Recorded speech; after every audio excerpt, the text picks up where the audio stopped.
Hello, everyone, and welcome to Moonride. I gotta tell you right now, as I'm watching these events unfold, I sometimes go through the process of feeling really elated and excited. Finally, there's this coming. And sometimes I feel absolutely exhausted and worn out. I think one thing might be that just as we watch how some people respond and pretend that this is not an issue, it's very distressing to watch people enter this field of denial and be lodged in the field of denial so strongly. So, if you have mixed feelings right now, do your best to go to the positive ones. Go do your best to understand that this is going to unravel. These guys are not going to get away with it this time, right? And it's inevitable. Of course, Trump would try again to do something illegal. Of course he would. Of course he would do something stupid in the world stage and, really destroy everybody's opinion of him. Even the Republicans are starting to turn. Do your best to go to these feelings. Do your best to understand that this situation will really evolve, and do your best to take good care of yourself. Don't take too much revenge on those people who've been telling you that Trump is this or that and he's all good. That's not going to be productive for you. You need to get away from such people, get away from such conversations, and understand the truth is the truth. You're arguing about it all day long isn't going to change the truth. It is the truth, right? But just for a little bit of clarity and perhaps a little bit of control, let's take a look. And by the way, hello to everybody all around the world. I'm often getting messages from people who are not Americans telling me this is really, really important, even though I live in Canada or Brazil or anywhere else. So hello to all of you, and forgive me if I have, and to some degree, excluded those people. What America does affects this planet. This is why it is so important. Okay, and I'm just going to go, hey, what's next? Again, I'm getting Pompeo with his knife. Okay, if you saw a video before, we saw Pompeo pretty much stabbing Trump in the back. I'm getting more details about this. He's calculating. He's got the knife, but he's also almost like using his phone as a calculator at the same time. It's almost like an old abacus, or something like that, or some kind of weird machine that he's using to count. As Trump's giving a speech, he's standing behind him and he's like calculating and sharpening his knife, if you will. Ooh. Wow, what a character. Oh, you know what? And it's funny. It's curtains for Trump. He's speaking to this audience, but as he's speaking, the drapes fold in front of him. It's curtains for Trump. And that's what Pompeo's waiting for. As soon as the curtains are drawn, and that moment is when he's going to stick the knife right in the back. He's just calculating what's good for him. That is Pompeo. Pompeo's showing me something. There's something that they wrote. It's like he's almost showing me like an iPad or something. And he's showing me a bunch of different things that he wrote. And it's funny because they're like almost like a bunch of short sentences. Maybe it's even a conversation or an interview. And it's like exclamation point, exclamation point, exclamation point. This is serious business.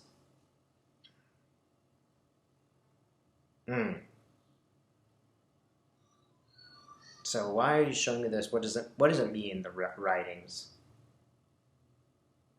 It's explosive. What's written here is explosive. I actually see an explosion. It's explosive. Mulvaney, I think, okay, it might be that Pompeo has some information about Mulvaney and Trump's conversations. That means that he can throw Mulvaney under the bus. At this point, Pompeo actually is starting to get, a little less arrogant, and he's starting to realize it's him or me. Pompeo is actually more powerful than Mulvaney, and he's smarter than Mulvaney. So he's going to get to the light switch first, right? Somebody's going to jail. He's like, I don't want it to be me. Although I think he might go to jail anyway.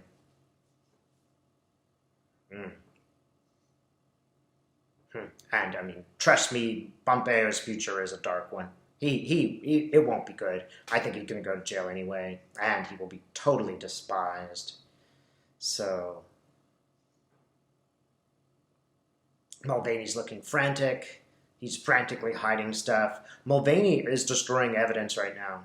He's got a shredder, and he is presently destroying evidence. Oh, but somebody saw him.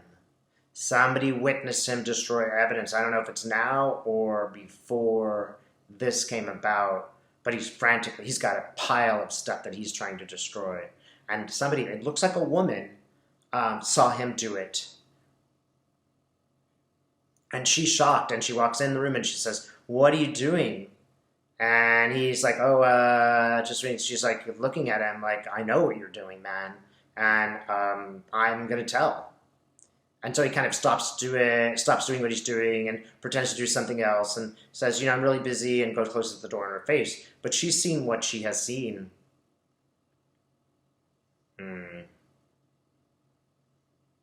I'm seeing a woman. She has gray and black hair, and it seems like it's curly. She's wearing a sort of brightly colored dress, and she's going to talk to someone. I think it's the woman in association with Bolton, because she's talking to Bolton. And she and Bolton are actually working together. They have the plan. Okay, she and Bolton have pretty much figured out. They pretty much switched teams. They pretty much decided Trump is a criminal and they have to do something. And they will do something. This is very significant because remember, Bolton is not some, anybody you can tar as a liberal. How many times has he been on, Fox News? You notice they did that with Trump's first lawyer, Cohen. But they could get away with it even though he'd been on Fox News a number of times because they could say, well, he's a liar. Well, Bolton doesn't have a reputation for lying. He certainly has a reputation for some negative things. But it's pretty hard as a conservative to go after Bolton. This, again, I get, this is like the coup de grace. This is the knife at the center of the problem. Senators who support Trump in this regard, they're going to have to contradict Bolton to his face. And Bolton's a fighter. It's like, it'd just be, Getz, whoever's going to put him in the, if they put him in a box where they're questioning him, Getz is going to get a response from Bolton that is as, full of bile and cruelty as anything those Jordan characters, as anything that they threw out. They're not going to be met with some sympathetic, kind person. They're going to be met with fire. And Bolton knows more than those guys, so he's going to let them have it. This was Trump's biggest mistake. He hired Bolton.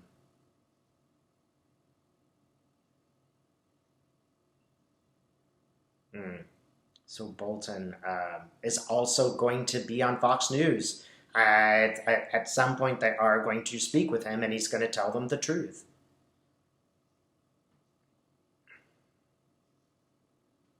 And that's not their intention. They get him on Fox News trying to get something on him, and he's just doing circles around the people who are interviewing him.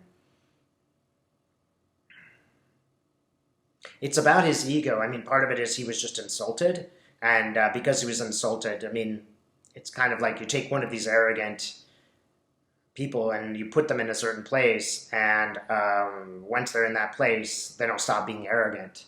Right, so he's going to lash back at Fox News. I see the people on Fox News kind of looking down at their hands, a little bit chastised by him.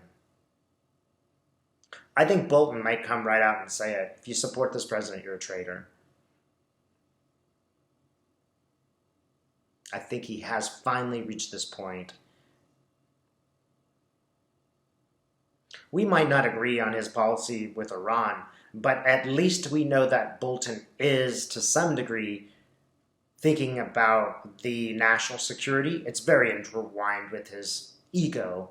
he's not a nice person or anything, but at least his ego is wound up with the idea of benefiting the United States. Again, I might disagree with him on how he gets there, but he does at least care for more than himself, unlike Trump, and that is what's really got him going. And again, also remember, his ego has an idea of how the world works, and Trump has contradicted it. It doesn't matter to him that Trump is Republican. It's really much more of a battle of personalities in this regard. And Bolton's like, no way am I going down for this. I am not supporting this in any way. I'm going to be the guy that tells the truth. Yeah, listen carefully for Bolton. That will be the real jaw dropper of testimony. Is this going to be live? Will it be? I'm not sure if it's going to be live. I'm not sure if the actual testimony will be live.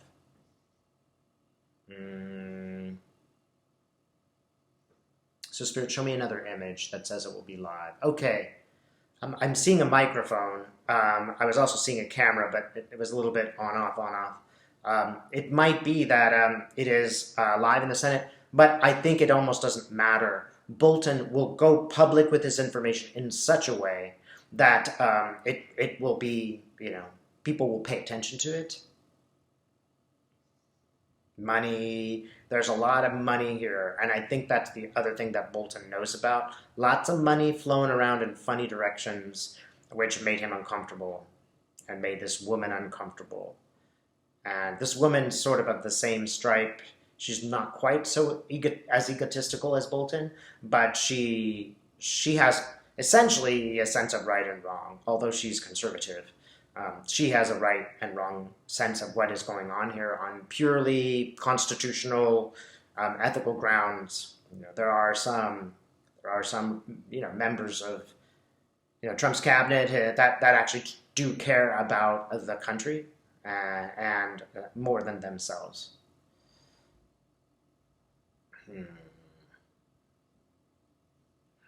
It's funny because I see actually a sort of nail coming out. It's like nails are coming out of the wood, like it's all starting to come apart. And it's not one nail; it's a bunch of different nails. So it's not an easy fix. There are too many nails for Trump's hammer to hit back in. He cannot manage it. And the minute he tries to do that, it's like there's more, and then there's more, and then there's more. Notice Trump's behavior. It is totally unhinged, and it will become more unhinged. Okay, I see that Trump's speaking at a microphone.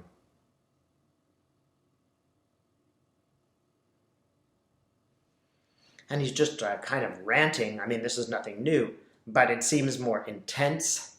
If you're a journalist, I would advise you to ask the most irritating question you can possibly ask him. Ask questions and demand answers. Push it in his face. And this is the responsibility of every American journalist. Because we want to push Trump till he cracks. And we want to see this on live television. Because he does crack when people aren't looking.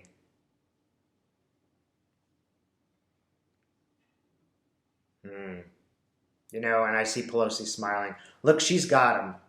She's got him. She's got him by the whatevers. She can, the more Trump behaves, the better it is for Democrats. The less Republicans take responsibility for his actions, the better it is for the Democratic Party. So every day this seems like a really terrible thing. There's another day that you get closer and closer and closer, to a Democratic, maybe even progressive president and a slightly more progressive House and Senate.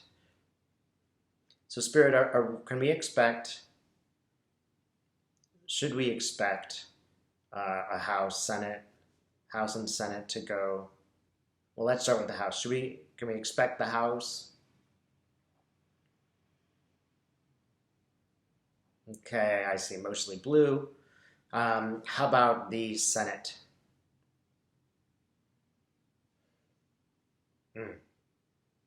Well, it appears close. I get that it appears to me now that the Dems have maybe one or a two-seat advantage over the Republicans. And how about the presidency?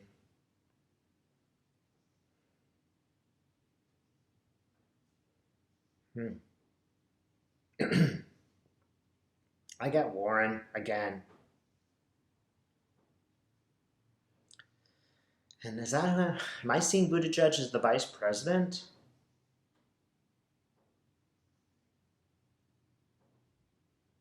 Spirit, can you show me something else? Okay, I think he's from Indiana. Okay, and that's what I was seeing. Viewers, I should let you know that my parents are from Indiana. So I know what it looks like. I think Buttigieg is from Indiana. Yep, that's what I'm seeing. All those Indiana farms. They're big Victorian houses. It's really interesting that he comes from there. It's very much a soul place, for America. It's like Kansas or something, So I think there's something about Buttigieg that it gets people's attention.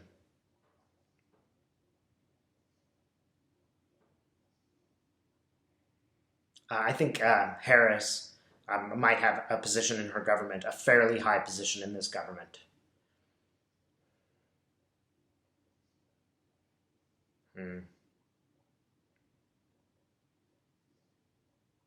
All right.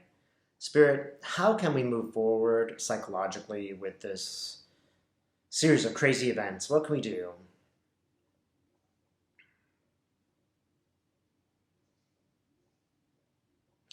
These events are helping us to move forward spiritually. They're helping us to reconnect with things that really matter and not just political, BS where I give some kind of platitude towards you.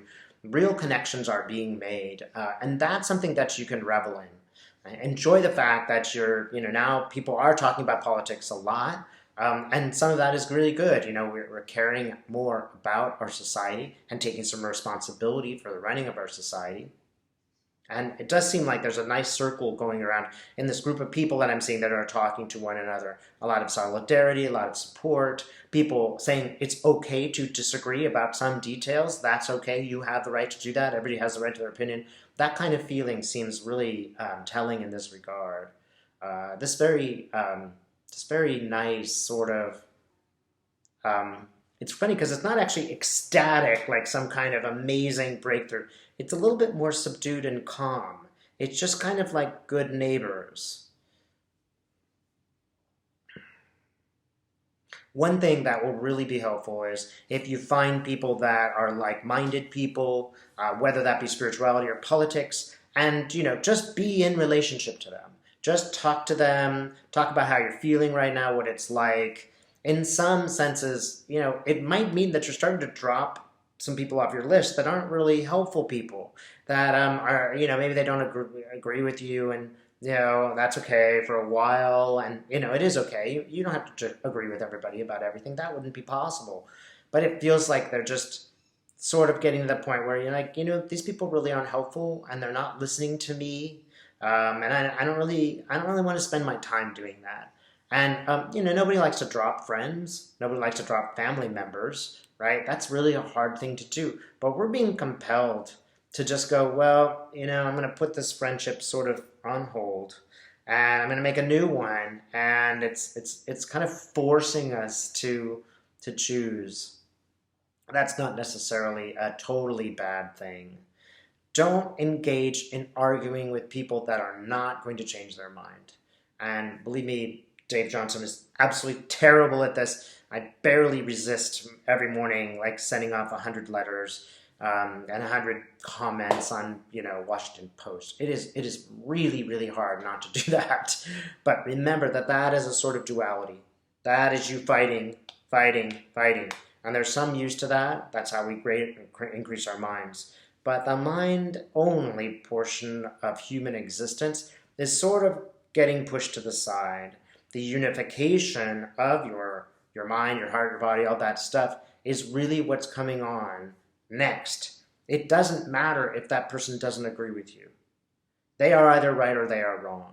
It does matter how you feel about things, right? And if you go to your feelings, no one can contradict how you feel. That is how you feel. It belongs to you.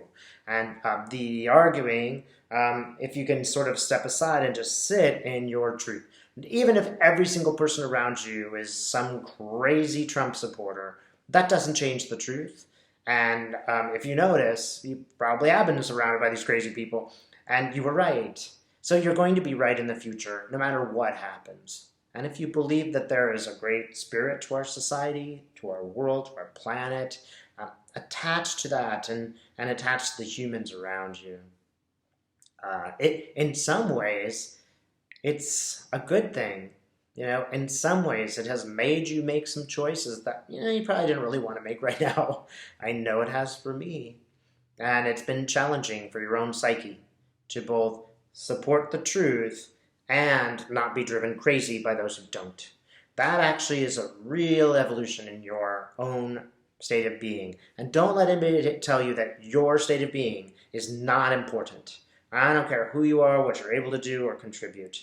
The state of your consciousness, that is adding to the world consciousness and the universal consciousness. No matter what you do or where you are or what you feel like you're able to do, the state of who you are is essential, right? And it is all you need to move forward. Right. Thanks for watching.